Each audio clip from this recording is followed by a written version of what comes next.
Áreas de preservação permanentes são áreas protegidas pela Lei 12.651 de 2012, cobertas ou não por vegetações nativas com a função ambiental de preservar os recursos hídricos, a paisagem, a estabilidade geológica, a biodiversidade, o fluxo orgânico da fauna e flora, proteger o solo e assegurar o bem-estar da população humana.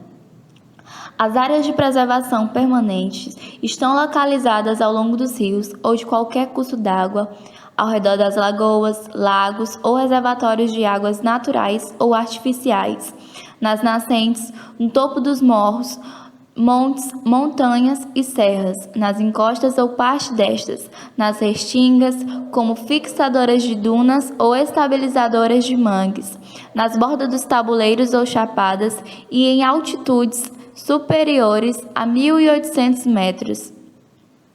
Não é permitido fazer uso dos recursos florestais em áreas de APP. A suspensão da vegetação em APP somente poderá ser autorizada apenas em casos de utilidade pública ou interesse social. As áreas de preservação permanentes à margem dos cursos d'água, no momento atual, têm sofrido degradações, onde ocorre a suspensão da vegetação e grande pressão sobre o solo. As principais causas desses impactos estão relacionadas ao crescimento desordenado das cidades e à expansão do agronegócio, que prejudicam diretamente e reduzem as áreas de cobertura florestal. Reconhecido como agentes reguladores da vazão fluvial e, consequentemente, das cheias, além de serem importantes preservadoras das condições sanitárias que contribuem para o desenvolvimento da vida humana. Essas áreas, que deveriam ser protegidas, vêm se tornando mais vulneráveis à degradação ambiental. Portanto, para se cumprir a legislação, cada vez mais se faz necessário a preservação e recuperação desses locais. Para elaborar um plano de recuperação de áreas degradadas, é recomendado executar previamente um diagnóstico ambiental nas áreas pretendidas. Um diagnóstico ambiental pode ser definido como descrição das condições ambientais encontradas em determinada área naquele momento. Retratação e avaliação de situação atual de um determinado local, feita através de levantamentos de componentes e processos do meio ambiente físico, biótico e antrópico e suas interações.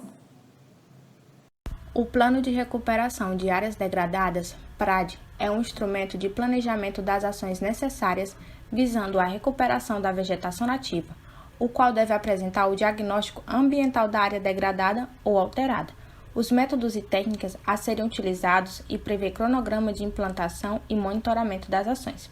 O PRAD deve ser apresentado para as seguintes iniciativas de restauração: áreas de preservação permanentes, as APPs, reservas legais, áreas de uso restrito, demais áreas alteradas e degradadas por mineração, danos ambientais, entre outros, manejo de espécies nativa, natural ou plantada, recuperação de ambientes naturais não protegidos e arborização urbana. O Plano de Recuperação de Áreas Degradadas tem como objetivo apresentar as diretrizes para a recuperação das áreas degradadas, em estudo desenvolvendo ações de controle, adotando medidas de minimização das ações dos agentes erosivos e recuperação ambiental das áreas afetadas.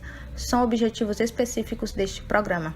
Implementar ações de controle ambiental a serem desenvolvidas anteriormente e conjuntamente à supressão vegetal de forma a enriquecer e acelerar o processo de recuperação proposto. Implementar ações de controle e recuperação ambiental, de forma a mitigar ou corrigir processos erosivos que poderão ser acentuados ou originados com a implantação do empreendimento. Promover a recuperação de áreas afetadas pelo empreendimento, obtendo a estabilidade da área de modo a possibilitar seu uso futuro seguro.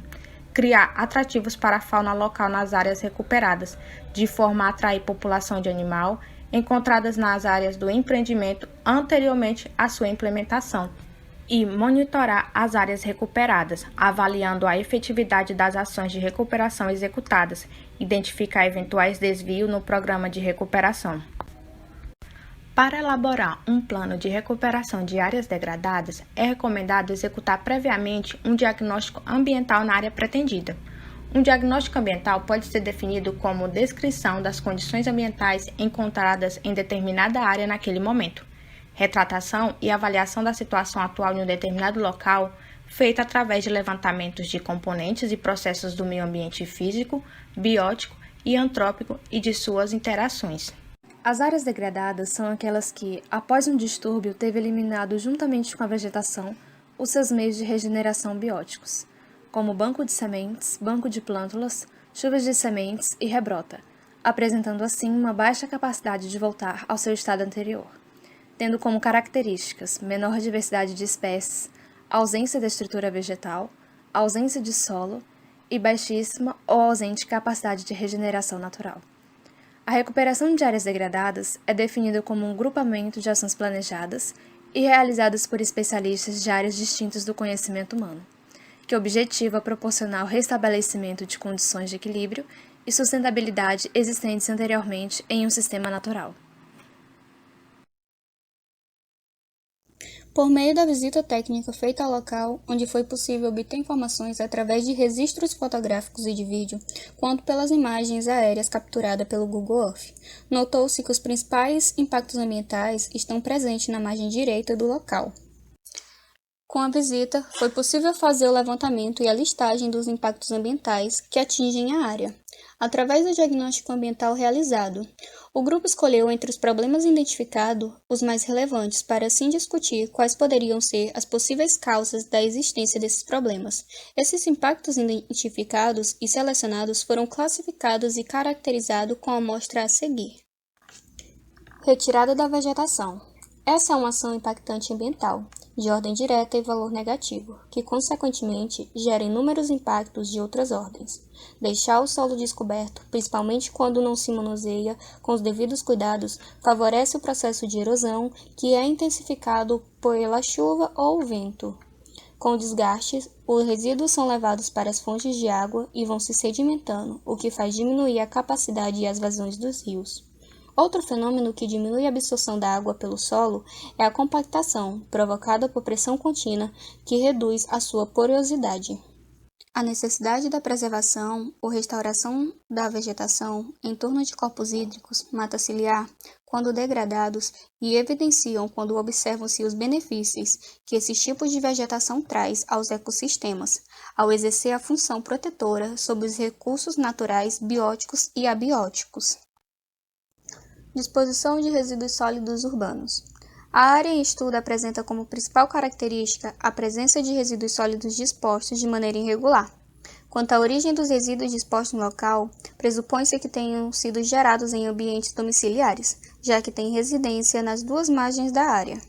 Quanto aos aspectos dos resíduos, muitos deles encontram-se no local há um tempo, como embalagens de materiais plásticos e pneus. Essa problemática pode estar relacionada a dois fatores. O primeiro diz respeito ao descarte direto de resíduos sólidos praticado pela própria população do entorno, e o segundo é pelo carregamento de lixo feito pela água pluvial. O estudo foi realizado em uma área localizada no município de Açailândia, estado do Maranhão, situada entre dois bairros populosos, sendo eles o bairro do Jacu e o loteamento Colinas Parque. Ambos ficam às margens da BR-010, sentido Itinga do Maranhão. Além desses fatores, foi realizado o procedimento da coleta da água, sendo enviado ao laboratório para realizar a análise do pH, que mostrou o resultado de 5,35, mostrando que não está de acordo com o artigo 14, item 1M, que define o pH padrão da qualidade da água doce classe 1 entre 6 e 9. Da resolução do CONAMA número 357, que dispõe sobre a classificação dos corpos de água e diretrizes ambientais para o seu enquadramento. Inicialmente, deve-se realizar o isolamento da área e a retirada dos fatores de degradação. O local deverá ser cercado para evitar a entrada de pessoas e animais, dando início aos processos de recuperação das características físicas dos solos. A recuperação do solo envolve ações da natureza física e química. Deverão ser realizados estudos referentes à declividade, grau de erosão, suscetibilidade à inundação, pedregosidade, textura, produtividade, entre outros aspectos. A limpeza da área. Primeiramente, deve ser feito o roçado manual seletivo na área para eliminação das plantas de origem exótica. Essa atividade deve ser realizada de preferência 15 dias antes do plantio, visando diminuir a altura e o volume das espécies e resíduos que são descartados diretamente ou carregados pela água da chuva. Logo após o isolamento e limpeza da área, serão empregadas técnicas que têm como base o plantio de mudas, utilizando-se espécies nativas e ecologicamente adequadas aos ambientes a serem recuperados e restaurados, de modo a propiciar o crescimento da vegetação natural de maneira que se minimize as chances de processos erosivos e restabelecimento das atividades ecológicas.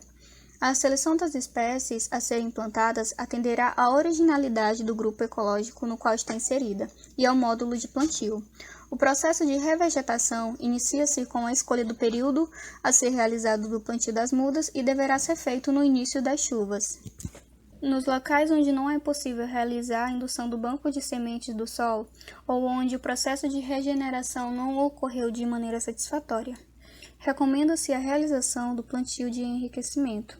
A introdução na área a ser recuperada de novos indivíduos da espécie pioneira secundária, iniciais já existente no local e cuja densidade encontra-se abaixo do esperado. Com todas essas ações tomadas, terminariam com os problemas ambientais iniciais e fariam com que o rio retornasse a ter um alto poder de resiliência e aos padrões da qualidade da água, preservando a vida da fauna e flora e evitando que a degradação entre em um estado mais avançado.